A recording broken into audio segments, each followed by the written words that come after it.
Welcome to the Neijiaquan podcast. My name is Isaac Kamens. This is a bi-weekly podcast where my friend Jess O'Brien and I discuss internal martial arts, Qigong, and meditation. This week we continue our discussion on Sun Lutong's Bagua Zhang. First, a brief description of Sun and his teaching from one of his students, Chen Wei-ming, the famous Tai Chi master. Then we look at Sun's book again, and we go into basic concepts in Bagua Zhang, including the ideas of Wuji and Taiji in Bagua Zhang. And then in the Patreon episode, last time we did the spiraling stuff, so if you want to hear that, you can check that out. And then this episode, we did a thing on openings and closings in Fa Jing, where we discussed the infamous book cover of The Power of Internal Martial Arts. So if you're interested in our take on all that, you can give that a listen. Thanks for listening. Thanks for your support. I hope everyone's doing well, and take care. Enjoy the episode.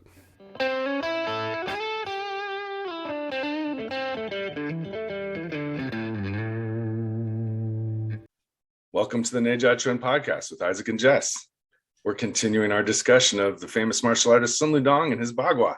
So we've covered quite a bit about his Xingyi in previous episodes, and lately we've been talking about his Bagua and drawing from his very detailed and in-depth Bagua book, translated on Brennan's site. So this section we're going to look at talks a little bit about incorporating Nei Gong principles into your training. So he talks a lot about incorporating continuous awareness inside your training, as well as other Nei Gong elements of lifting or dropping parts of the inner body.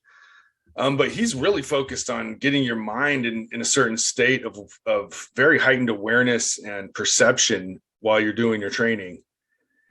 And I think a lot of Bagua schools talk about that state, but when it comes to actually training it step by step, there's a process to it. So what he's talking about here are some big principles of Taoist Nei Gong, Yin and Yang, Tai Chi, Wuji, these things that make up the sort of paradigm of what is Taoist practices. So he's making a direct link from things like Ludong Bing, Lao Tzu, to practicing Bagua Zhang as a martial art, which is pretty in line with what we've been taught and what we teach, but some schools not so much. Clearly, Liu Hongjie is influenced by this way of thinking, of incorporating Taoist principles into your everyday training, and so that whole lineage includes that. Yeah, I think a whole generation of martial artists were influenced by Sun Lutong's ideas. I mean, I think that's kind of where it really blossomed from. I think he was one of a number of people doing it, but as far as things that really survived and were translated into English, right? His books are the ones that shout it from the mountaintops. He's number one. Ideas like stillness and emptiness that you find written in religious texts. Now he's weaving them into this Bagua training.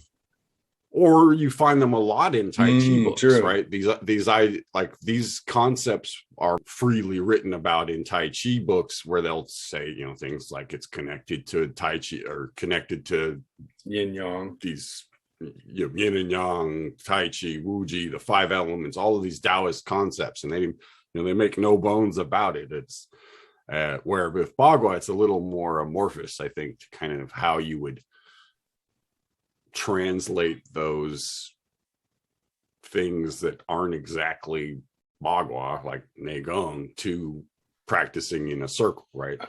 And that was the metamorphosis, I think, that really made Bagua into this unique art. Was it took these, who knows where it came from? I mean, they say Deng Haichuan learned it from a Taoist, but who knows? But the point is, at some point, somebody took things that you did in a straight line or in a static position and put them on a circle the way the Tibetans and guys in the Kunlun Mountains would walk to meditate, right? They would do it just as a circle, like Native Americans too. They walk in circles to meditate. It's a way of connecting to the energy of the things around you, is walking. And if you don't have a lot of room, you can do it in a circle. So this concept, right, somehow morphed with martial arts, which is, again, the debate of when Right. that happened and where it happened. Right. Some people say Sun Ludong himself was the one who did the incorporating, but clearly he's part of a bigger movement. He's not the only one doing it. It's been going on. Right. And then there was sort of a backlash to that, I think, where people were like, no, it has nothing to do with that. It's all purely secular. And that, I think, maybe politically was more palatable too, I think. And maybe there's both are rising at the same time, because sometimes you hear the Dong Neijiaquan. Some of his students like to meditate, some didn't care. Some just wanted to be good fighters. And those are both certainly, great. You can go either way there. You don't have, no shame in being into fighting, obviously. Whether you want to fight or you want to meditate, you need the Nei Gong principles. And that's where I think whatever Dong Haichuan learned from whoever he learned it from, the central piece of it was how to do Nei Gong while you're walking in a circle, right? And then martial arts come from that. But the real shift was doing it where you're not keeping your feet still, because that's hard. That makes it harder. And something about the circling kind of draws your attention into a focus that maybe walking in a square or just walking randomly would not. There's something about that circular repetitive motion that does something to your brain. Like I said, almost every culture, from the whirling dervishes to ring around the rosy. It's everywhere. People like to go in circles. It's easy way to get your brain shaken up. It's one of the. I think it's a primate thing. It's one of the things we do to calm ourselves is entertain pace, ourselves. Essentially, right? The what's the Taoist little diagram thing? The pace of you or whatever it is. It's like one of those things where it's just like basically it shows a guy walking in a circle. It's like, all right, well. Clearly that's one of these things. It's just been around for a long it's just when you don't have, if you can't walk through the mountains, you can walk in a circle. I think that it comes from the idea maybe of the quote unquote wandering Taoist, right? Again, is this idea that the meditation is just the walking, right? The getting from one point to another is irrelevant. It's the journey, right? And Bagua is just an endless journey around that circle that never ends. So I wanted to return to Sun Ludong and just draw a little bit from a different biographical source. His student Chen Wei-ming in 1934 gives a little biography of his just to reorient us to Sun's life. So just before we get into it, Chen Wei-ming was a very well-known Tai Chi guy who did a lot. He was a student of Yang Chen-fu's. And he wrote a lot of books sort of around the same time, that early 20s, 30s era. So the fact that he, a well-known Tai Chi guy, is writing about Sun Ludong's Bagua is just kind of interesting from a, and I think he's not claiming to be Sun Ludong's like best student or anything like that. He's just kind of presenting it as like, here's a little bit of stuff I learned from Sun Ludong, Bagua. It seems like Bagua is kind of his last martial art he learns. It's like a side project or something. So he throws out a few things about the life of Sun Ludong. He begins with he learned Xingyi from Li Kuiyuan. Then he was told that he should go learn from Li's teacher, Guo Yunshen. Sun then went to Beijing and also learned Bagua from Cheng Tinghua. And there he met Hao Weizhen, from whom he learned Tai Chi. Having mastered all three of these arts, he was thus able to merge them into a single understanding. He also knew many styles of external boxing and weapons. He seemed to have an inborn talent for martial arts. Beyond his many achievements as a talented martial artist, he also had a thorough understanding of the theory within the Book of Changes, as well as astronomy, mathematics, divination, and Taoist cultivation arts. He never lost a fight, but because he had a strong moral code, he never bragged about winning. He was curious about everything, was never tired in his old age, and had a range of knowledge that even his closest colleagues were hardly aware of. Moving on to Master Sun Ludong's Bagua book from 1917, we wanted to look at a few more chunks of the book. The next one we came to was talking about non-polarity. So this section, I'm just going to read a little bit about it, and then we'll jump into it. Non-polarity, or Wuji, is the state you are in before commencing practice. There is in the mind a lack of differentiation, a continuousness everywhere between movements, yet which comes from naturalness, a turning without consideration of degree, no division between lifting and dropping, outwardly forgetting all notions of cultivation, inwardly forgetting all notions of nurturing. What is meant by stillness is that there is emptiness within the mind. The intention is without thought. Inside, nothing is seen. Outside, there's nothing to see. What is meant by movement is that you are only following what is natural and turning in accordance with it, and there is no idea of control over extending and shrinking or coming and going. Deep. So there's this natural state of total in non-awareness. It's like you're not thinking of anything, but your thoughts and your mind is super focused at the same time. And all the Nei Gong skills of opening, closing, extending, and shrinking aren't controlled by your mind anymore. You have no idea of controlling them. They somehow take place on their own. Before you start, you're in this state of emptiness, right? There is nothing but your intent, if you will. And then when you get to the point of making the conscious decision to move, so what you have to do is that mental state of being in all of your body and being conscious of your body has to shift and has to go to, now I want something to happen. And that movement comes from what we would refer to as pulsing, right? That or in the Canton Chi, they refer to it as the bellows way, right? This thing that naturally all living things have this innate pulse, right? So you have to tap into that pulse in order to do all of the things that come after that, right? As opposed to, you could also do that with your intent and your will, right? Which would be the way you would do it in an external martial art, right? You want to move in an external martial art, you just tell your hand to move, and it whereas moves. He's saying here, you're only following what is natural and turning in accordance with it. There's no idea of control. Right. You have to create a space essentially for this natural thing to move, and then it's got to arise from this emptiness, this stillness, which is somewhat elusive as a somewhat ADD modern American. Well, it's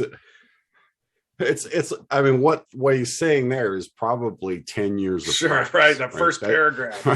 That's 10 years of standing and Qigong and Nei Gong and really basic kind of form stuff. And then you could probably start doing the kinds of things he's talking about here. Because it's like, there's a lot packed into it when you say something like, all things kind of become one. Like, it's like, well, that's gonna take a while. Easier said. So I think the essential piece is about how you're making the decision to move, whether you're doing it from if you will, quote unquote external, which would be muscles and nerves and firing your kind of like intent to do something, or trying to feel this like pulse inside of you first, and then when you want to pick up your hand, you do it with that pulse. You sort of time it with that pulse, and that is a much more sensitive kind of a thing. It's going to take you a lot longer even just to feel that, let alone you've got to tap into what is naturally non-controlled. It's got to arise from this empty space, right? It's got the same as when you sit and you do Taoist meditation. Your mind has to go from a place of it's doing something to it's being led by something. So the phrase Bruce always used that I liked about Bagua, he says at a certain point you stop doing the form and the form starts to do you, right? The at first when you're walking the circle, it's very mechanical, right foot shift, left foot shift, and you're just trying to maintain all of the physical stuff as you walk. But at a certain point, when that all clicks, you start feeling like you're not moving and everything, it's the space around you is moving. And that's one of those just weird experiences you get when you walk circles. And this was recalling something that was of advice that was given to me by Sifu James Wing Wu down in Los Angeles one time when I went. He does Southern martial arts and Tai Chi mostly, but I demonstrated Xingyi for him one time, which he ripped to shreds. But he gave me some advice, which was when you stand in Santi, he said, okay, in his gruff accent, he said, just stand there until you can't stand anymore and then do the Pichuan form. And his idea, you would just stand there until you're just can't take it anymore, until you finally just drill forward. And that reminds me of that sense of waiting for something to arise. You've got to be patient. You've got to wait for it to arise within you and let that guide you. And that's tough. Yeah, well, that's why these things weren't generally where people would start, right? I mean, for example, Xingyi is a much easier, I say easy in quotations for sure, way of starting martial arts or starting internal martial arts, because at least it has a sort of straight linear form that you can kind of understand, right? It has something you can relate to martial arts so that you can then start to develop skills internally from that shape. Bagua starts from almost the opposite approach, which is the shape comes from your ability to feel the stuff inside of you. So looking at the next little section here, although within the mind, there is the principle of emptiness and no thought, there is, however, within the belly, the true basis of emptiness, which can give rise to an energy of non-polarity. This energy is like a fog, a smoke in which black and white are indistinguishable. The posture is like a rapid current of water, all churned up, no distinction between clear and murky. Due to the posture's vagueness, it is called the non-polarity posture. So so he's saying in the belly, and he must be meaning the lower Dantian. He means the lower. Yeah, there's this true emptiness which gives rise to an energy, like a fog, a smoke, a rapid churned up water. So there's something just indifferentiated. There's something energetic here, but it hasn't taken its shape yet. It's rapid, it's smoke, it's fog. It's not fully solidified. And maybe that comes when you finally take action and you make that move. Well, it's the way I learned it was that when you can feel these two opposing forces, yin and yang, and there's a whole thing about how you do that. When they merge, they create what's sometimes called a steam or a fog or a light, right? But it's a thing that you can now move inside of your field, and it has both aspects of yin and yang to it, right? So the piece about when you're doing something like the microcosmic orbit is you're playing with the flipping those two things. So this true emptiness, right, is that's the Tao, if you will, or that it's the thing that all things come from, and all of the other energies come out of that, right? So they arise, they more, and Bagua is very much about this idea that you aren't making it happen. It's you're tapping into something, and then you're playing with it. So it's happening, but you're an active participant in it, but you're not forcing anything to happen. And I think this non-polarity thing is Wuji is about the mind that you're going to go into it with, rather than what you're going to do, right? Because the next part is what you're going to do. This is the state of mind that you have to have before you do it.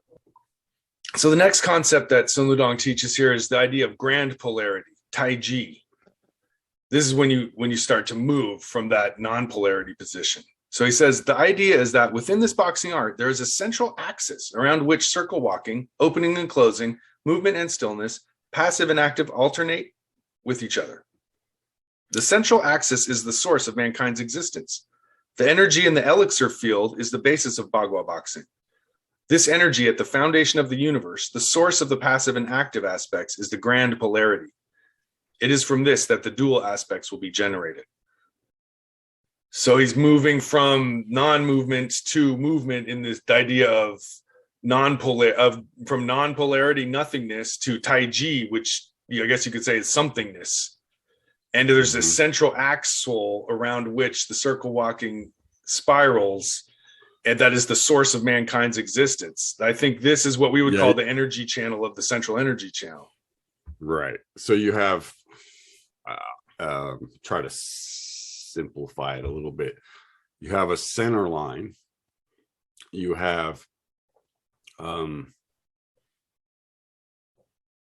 energy that runs through that center line that collects at your dantian. In your dantian, that energy can separate into two pieces, yin and yang, right? Those two pieces can then go up and down.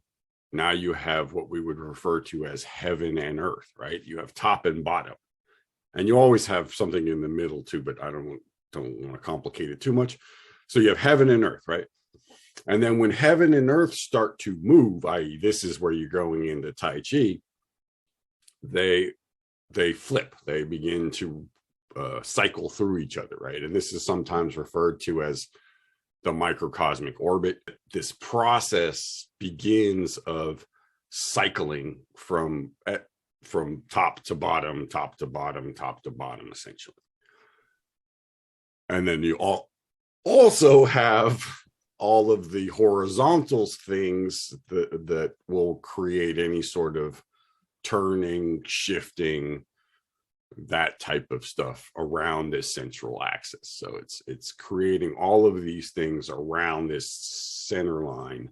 So he's clearly connecting. The central axis is the source of mankind's existence, whereas the energy in the elixir field is the basis for Bagua.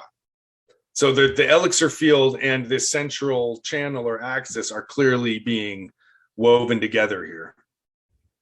They're part of the same thing. Yeah, I think I think what he's saying is that the energy exists in everybody. Right. Right. Any living thing has this center line.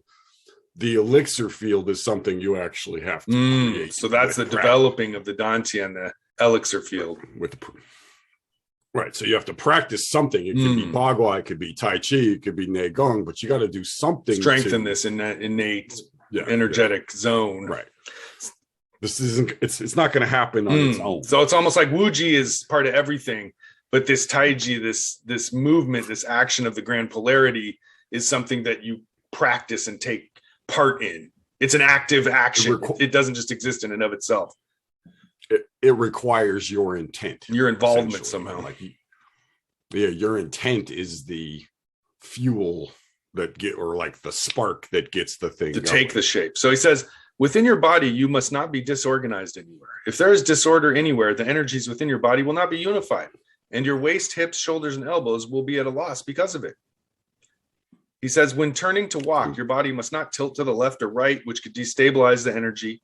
And when you walk, it's always like a bird flapping its wings in flight. You don't see the wings so much as the bird as a whole, meaning you stay naturally upright and connected as you perform all these things in order to get that elixir field going. Yeah, I like the next one where he says, or it's like a water current carrying an object, right? It's that idea of the water's all around you and you're being carried by it, but you are one thing separate from the water, right? But you're also right. In the you water. Don't see the flow as much as the object moving along.